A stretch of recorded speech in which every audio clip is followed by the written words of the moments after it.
Welcome to tasty பாட். இன்றைக்கு உங்களுக்கு எங்கள் சேனலில் நான் ஆட்டு குடல் பொரியல் செஞ்சு காட்ட போகிறேன். ஆட்டுக்குடலில் கறியும் செய்யலாம், ஆனால் நான் இன்றைக்கு உங்களுக்கு பொரிச்ச மாதிரி பிரட்டி எடுத்து காட்ட போகிறேன். வாங்க இப்போ நாங்கள் அதுக்கு என்னென்ன பொருட்கள் தேவைன்னு சொல்லி பார்க்கலாம்.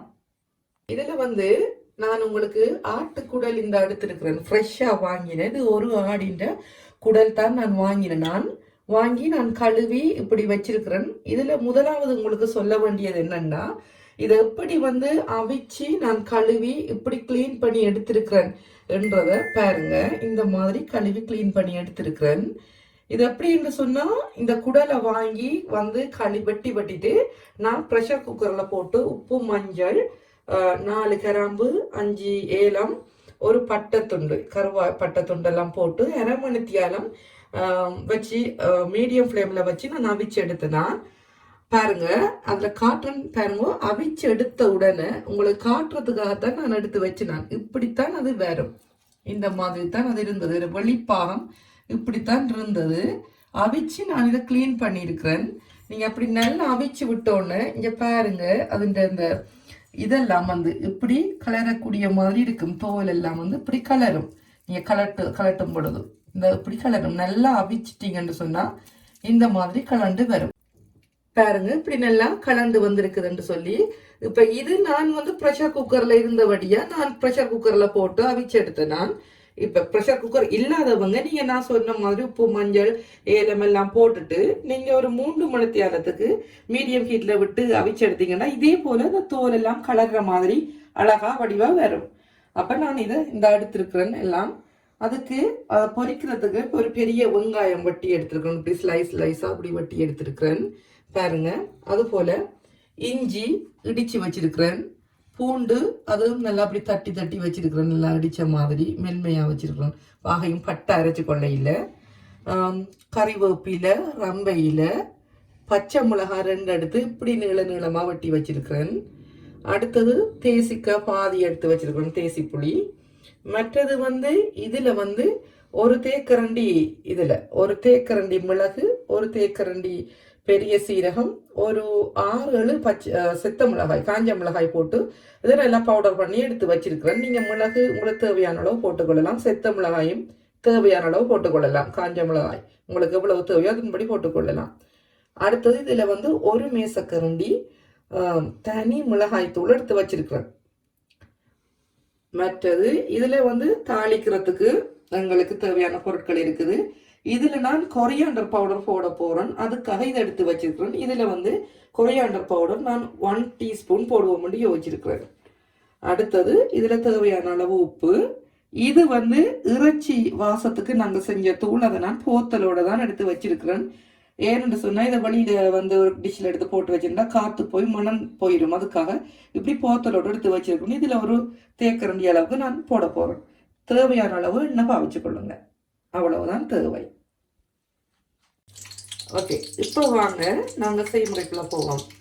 இதுல பாருங்க, நான் ஒரு சட்டி ஒன்று எடுத்து வச்சிருக்கிறேன். இதுல 2 டேபிள் ஸ்பூன் எண்ணெய் விட்டுருக்கேன்.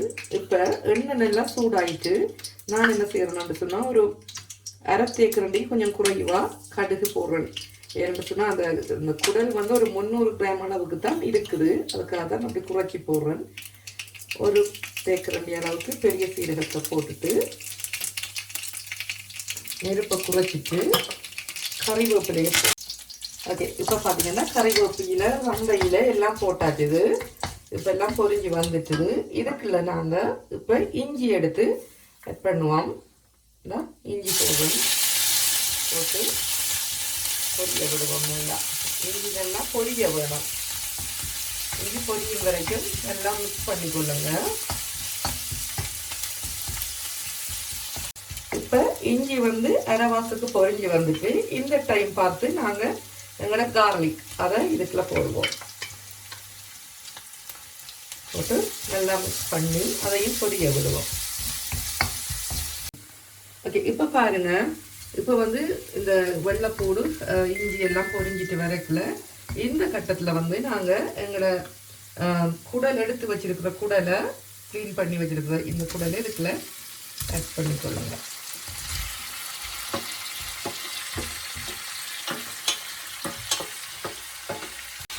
இப்போ பாருங்கள் இந்த குடலை நான் ஃபுல்லாக போட்டு நல்லா இப்படி மிக்ஸ் பண்ணிக்கொள்கிறேன்.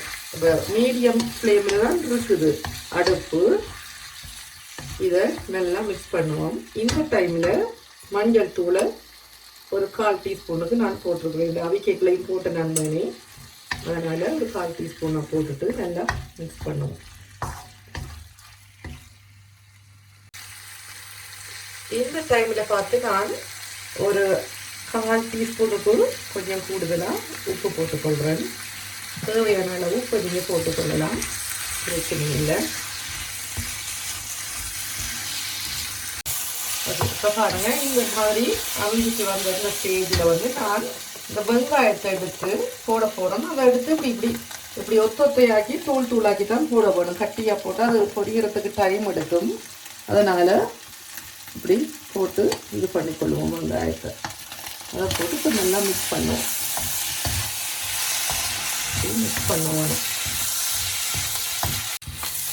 ஓகே, இப்போ பார்த்தீங்கன்னா ஒரு 5 நிமிஷமாக நான் வந்து இந்த வெங்காயத்தோடு இந்த குடலையெல்லாம் போட்டு இப்படி நல்லா திரட்டி கொண்டிருக்கிறேன்.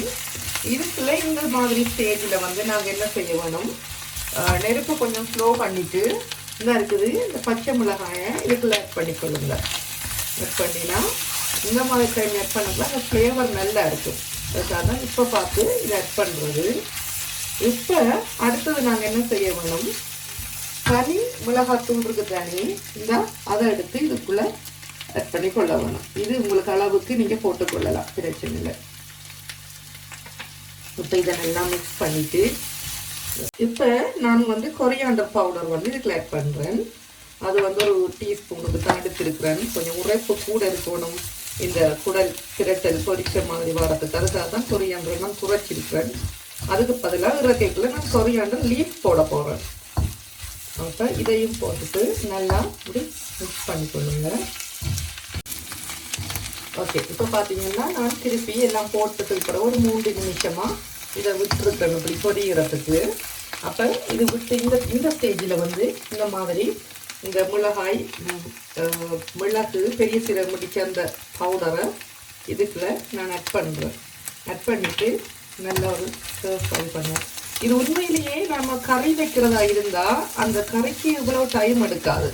இது நான் பொரிச்ச மாதிரி எடுக்கிறதால தான் இது கொஞ்சம் பொரிய விடுறேன். அதனால தான் உங்களுக்கு இப்போ இது கொஞ்சம் டைம் தேவைப்படும். ஸோ நார்மலாக குழம்பு மாதிரி வைக்கிறதால அப்படி டைம் எடுக்க போகிறல. அதை பாருங்கள், இந்த மாதிரி வந்துட்டு இந்த மாதிரி ஸ்டேஜ் தான் உங்களுக்கு தேவை. நான் இப்போ இந்த கட்டத்தில் நான் வந்து கொரியாண்டர் லீஃப் ஆட் பண்ணுறேன். விரும்பினா போடுங்க, விருப்பம் இல்லைன்னா நீங்கள் கொஞ்சம் இந்த நேரத்துலையும் ஃப்ரெஷ் கறிவேப்பில் இருந்தால் போட்டுக்கொள்ளலாம். ஓகே, இப்போ நல்லா வதங்கிட்டு இந்த நேரம் பார்த்து நாங்கள் அந்த இறைச்சி மசாலா வாசனை தூள் எடுத்து ஒரு டீஸ்பூன் அளவுக்கு நான் இதில் போட்டுக்கொள்கிறேன். அது அப்படி இறக்கைக்குள்ளே போட்டால் தான் நல்ல ஒரு வாசம் வரும். அதுக்காக தான் இறக்கைக்குள்ளே போடுறத நேரத்துக்கு போடக்கூடாது. இப்போ நீங்கள் இந்த ஸ்டேஜில் வந்து உப்பை பார்த்துக்கொள்ளுங்க. தேவையான மாதிரி உப்பை பார்த்து உங்களுக்கு அளவுக்கு போட்டுக்கொள்ளுங்க. இப்போ அடுப்பு ஆஃப் பண்ணிவிட்டு எங்களுக்கு இந்த பதம் தான் தேவை. இந்த மாதிரி ஒத்தொத்தையாக வர வேணும். அப்போ இப்போ எனக்கு 2 பதம் சரியாக வந்துட்டு நான் இதை அடுப்பு ஆஃப் பண்ணிவிட்டு இஞ்சால இறக்கி போடுவோம். தேசிப்புளி விட வேணும். 6 நாட்டுக்கு பிறகு தான் விட வேணும் தேசிப்புளி. இப்போ வந்து சூடு வந்து அரைவாசு கிட்டத்தட்ட ஆறிட்டு லைட் சூடோட வச்சு நான் அந்த தேசிப்புளி பாதி புளிஞ்சிருக்கிறேன். புளிஞ்சு இதுக்குள்ள சேர்த்துக்கொள்கிறேன். சேர்த்து நல்லா மிக்ஸ் பண்ணிவிட்டு இனி நீங்கள் சர்வ் பண்ண தொடங்கி கொள்ளலாம். நான் உங்களுக்கு இதை பிளேட் பண்ணிவிட்டு காட்டுறேன். ஓகே, இப்போ பார்த்தீங்கன்னு சொன்னால் எங்களோட ஆட்டுக்குடல் பொரியல் வந்து ரெடி ஆயிட்டு நான் டிஷ் அவுட் பண்ணியிருக்கிறேன். பாருங்க, நல்லா க்ளோஸ் அப்பில் காட்டி கொண்டிருக்கிறேன். உங்களுக்கு அழகாக வந்திருக்குது. உண்மையாகவே நல்ல டேஸ்ட்டாகவும் நல்ல மணமாகவும் வந்திருக்குது. இதுக்கு மேலே இந்த தேசிக்காயை புளிஞ்சி விட்டுட்டு எடுத்து சாப்பிடும் பொழுது அப்படி இருக்கும். இதுக்கு வந்து நாங்கள் இந்த பொரியலை வச்சு சாப்பிட்றதுக்குண்டு ஒரு ஸ்பெஷல் சாப்பாடு ஒன்று இருக்குது. அது என்னன்றதை நான் உங்களுக்கு அடுத்த வீடியோவில் அப்லோட் பண்ணுறேன். பொறுத்திருந்து பாருங்கள். இப்போ இந்த வீடியோ ஃபுல்லாக பாருங்கள். பார்த்துட்டு பிடிச்சிருந்தா லைக் பண்ணுங்கள், ஷேர் பண்ணுங்கள், சப்ஸ்கிரைப் பண்ணுங்கள். மறக்காமல் பக்கத்தில் இருக்கிற பெல் பட்டனை ப்ரெஸ் பண்ணி வச்சுக்கொள்ளுங்க. அப்போ தான் நான் போடுற வீடியோக்கள் வந்து உங்களுக்கு உடனுக்குடனே பார்க்கக்கூடிய மாதிரி இருக்குதும். டேஸ்டி பட் சேனலை வளர்கிறதுக்கு ஆதரவு கொடுக்குற உங்கள் ஒவ்வொருவருக்கும் என் மனமார்ந்த நன்றிகள். மீண்டுமாய் புதியொரு டிஷ்ஷோட உங்கள் அனைவரையும் சந்திக்கிறேன். அதுவரைக்கும் அன்பு வணக்கங்கள். நன்றி.